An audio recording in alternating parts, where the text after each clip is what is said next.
नमस्कार प्यारे विद्यार्थियों, आप सभी का स्वागत है डीटीएस एजुकेशन के यूट्यूब चैनल पर। आज हम फिर लेकर आए हैं एक नया वीडियो, अति महत्वपूर्ण परीक्षा उपयोगी प्रश्नों का समावेश जिसमें किया गया है।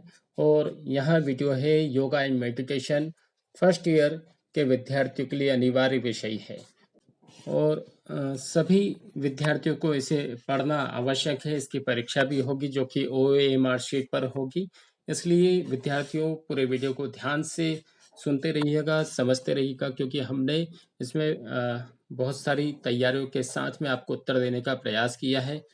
केवल किताबी ज्ञान नहीं, अनुभव के आधार पर ज्ञान देने का प्रयास कर रहे हैं। चलिए शुरू करते हैं आज की सीरीज। क्या पहला प्रश्न क्रमांक 41, मूल बंध कहाँ लगता है? अंगुली पर, गले पर, पेट पर या फिर गुदा पर? तो विद्यार्थियों, उंगली पर तो कोई भी बंध नहीं लगाया जाता है। बंध तीन ही प्रकार के हैं, जालंधर बंध, उद्यान बंध और मूल बंध। तो गले पर जो लगता है उसे जालंधर बंध कहते हैं, पेट पर जो लगता है उसे उद्यान बंध कहा जाता है और गुदा पर लगाया जाता है उसे मूल बंध कहा जाता है। तो इस प्रश्न का सही विकल्प, सही उत्तर क्या हो जाएगा? विकल्प डी, ऑप्शन डी, गुदा। यानी कि मूल बंध जब भी लगाते हैं वो गुदा मार्ग पर लगाया जाता है या गुदा पर लगाया जाता है। चलिए अगले प्रश्न की ओर चलते हैं। प्रश्न क्रमांक 42, योग का अंतिम लक्ष्य क्या है? आनंद, पुनर्जन्म, मोक्ष या फिर स्वास्थ्य? तो विद्यार्थियों, योग करने के बाद में या योग का अंतिम लक्ष्य जो है पुनर्जन्म कभी भी नहीं है। जो हम इस भवसागर में फंसे हुए हैं, जीवन और मरण के संसार में, उससे छोड़ना है, उसको जो बंधन है उसको तोड़ना है, ये योग का अंतिम लक्ष्य है। और आनंद भी देना है, ये तो लक्ष्य है ही सही, और साथ में स्वास्थ्य भी देता है।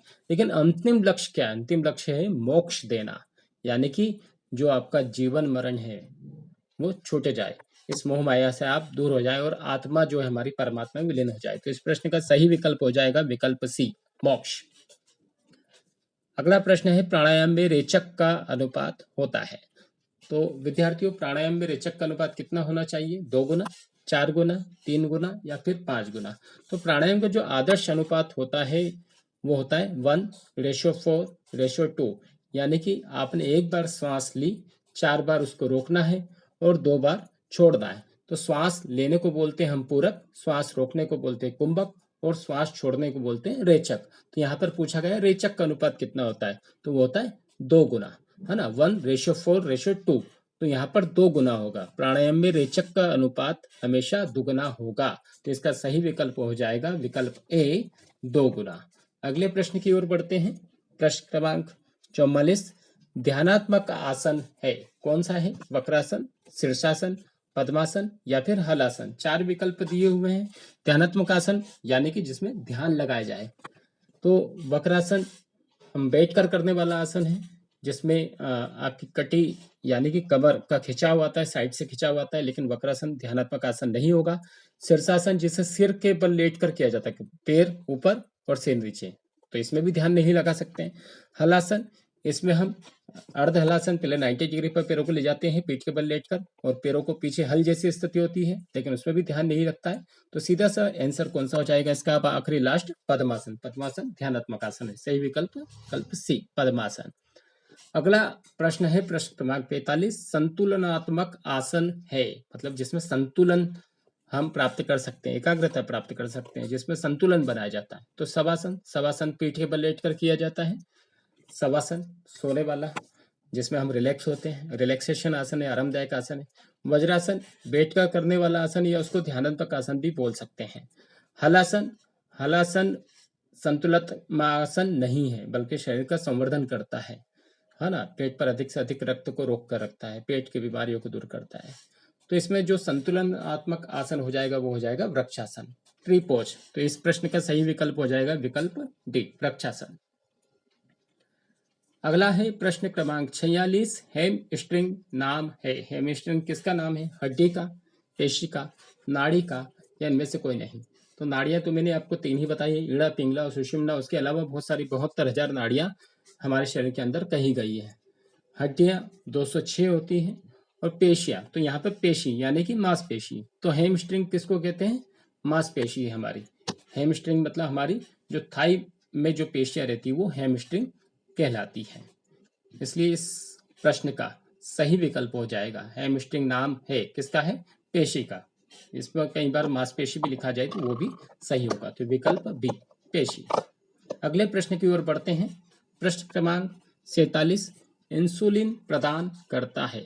इंसुलिन किसके द्वारा जनरेट होता है ना। ऑप्शन दिए हुए 4, उदर के द्वारा, किडनी के द्वारा, पेंक्रियास के द्वारा या इनमें से कोई नहीं। तो जो इंसुलिन बनता है वो हमेशा पेंक्रियास से ही बनेगा, है ना। तो यहाँ एक बहुत अच्छा आसन जिसके द्वारा हम इंसुलिन बना सकते हैं ना, शुगर कंट्रोल रहती है, तो वो कौन सा आसन है मित्रों। कई बार ऐसा भी पूछा जाता है कि शुगर पेशेंट के लिए सबसे अच्छा आसन कौन सा है, तो वो होता है मंडूक आसन। लेकिन यहाँ पे जो प्रश्न पूछा है, क्या पूछा है, इंसुलिन प्रदान करता है। इंसुलिन कौन प्रदान करता है, तो आपका जो पेंक्रियाज होता है वो इंसुलिन को बनाता है। तो इसका सही विकल्प हो जाएगा विकल्प सी पेंक्रियाज। अगला प्रश्न है सीधा और सिंपल सा प्रश्न है। शरीर में किडनी की संख्या है। आप सभी जानते होंगे कि शरीर में कितनी संख्या है किडनी की, है ना।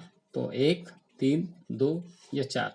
कोई भी चौथी पांचवी का बच्चा भी इसको बता देगा कि किडनी 2 होती है ना।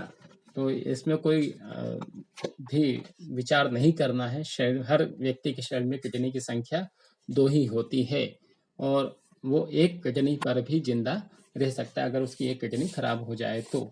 लेकिन हमें नशों से बचना चाहिए, है ना, कोई भी व्यसन नहीं करना चाहिए ताकि हमारी किडनियां स्वस्थ रहें। तो शरीर में किडनी संख्या हो जाएगी ऑप्शन सी 2। अगला प्रश्न है प्रश्न क्रमांक 39 मधुमेह संबंधित है। मधुमेह मतलब अभी मैंने बताया था, इसके पहले एक क्वेश्चन आया था, थायरोक्सिन, इंसुलिन से, एड्रेनोलिन से या इनमें से कोई नहीं। तो मधुमेह संबंध, मधुमेह यानी कि शुगर और शुगर के लिए सबसे अच्छा, अगर किसी व्यक्ति को शुगर हो जाए तो उसके लिए सबसे अच्छा आसन है मंडूक आसन, है ना। तो ऐसा भी कई बार क्वेश्चन पूछा जाता है। इसकी जगह ऐसा भी क्वेश्चन आ सकता है कि मधुमेह बीमारी के लिए सबसे अच्छा आसन कौन सा है, तो मंडूक आसन है। लेकिन यहाँ पे उन्होंने क्या पूछा है, मधुमेह संबंधित है। शुगर का जो संबंध है किससे है, वो इंसुलिन से है ना। तो इसका प्रश्न का सही आंसर क्या हो जाएगा, ऑप्शन बी इंसुलिन। अगले प्रश्न की ओर बढ़ते हैं। लास्ट प्रश्न है इस सीरीज का, प्रश्न क्रमांक 50 मोटापा बढ़ता है मेटाबॉलिज्म के घटने से, बढ़ने से या फिर दोनों से या इनमें से कोई नहीं। तो जब भी आपका मेटाबॉलिज्म घटेगा यानी कि पाचन शक्ति आपकी कमजोर होगी तो आपका मोटापा बढ़ता जाएगा, है ना। चयापचय जिसको कहते हैं, आपकी भोजन की पाचन प्रणाली सबसे अच्छी है ना, पाचन प्रणाली तेज है तो आपका मेटाबॉलिज्म नहीं बढ़ेगा बल्कि घटेगा। तो आप यहाँ पे प्रश्न क्या पूछा है, मोटापा बढ़ता है मेटाबॉलिज्म के घटने से, है ना। तो जब जब आपका मेटाबॉलिज्म घटता रहेगा तो आपका मोटापा बढ़ता रहेगा। तो इसका सही विकल्प हो जाएगा ए। बहुत बहुत धन्यवाद इस पूरे वीडियो पर बने रहने के लिए। और अगर आपको हमारा वीडियो पसंद आ रहे हैं तो हमारे चैनल टीटीएस एजुकेशन को सब्सक्राइब जरूर करें और लाइक करें, शेयर करते रहें और साथ में ही बेल आइकन को भी प्रेस कर दें ताकि आपके पास में नए वीडियो के नोटिफिकेशन आते रहे। हम जब भी यहाँ से नई वीडियो अपलोड करें, आपकी परीक्षाएं जल्द आने वाली हैं और पूरी तैयारी के साथ में योग एवं ध्यान यानी कि योगा और मेडिटेशन विषय की पूरी तैयारी करें। यहाँ एकमात्र चैनल है जहाँ पर योग टीचर के द्वारा आपको समझाया जा रहा है। हम लोग पूरी जानकारी लेकर आपको उत्तर बताने का प्रयास कर रहे हैं। वीडियो पर बने रहने के लिए बहुत बहुत धन्यवाद। लाइक करें, शेयर करें और सब्सक्राइब करें। धन्यवाद।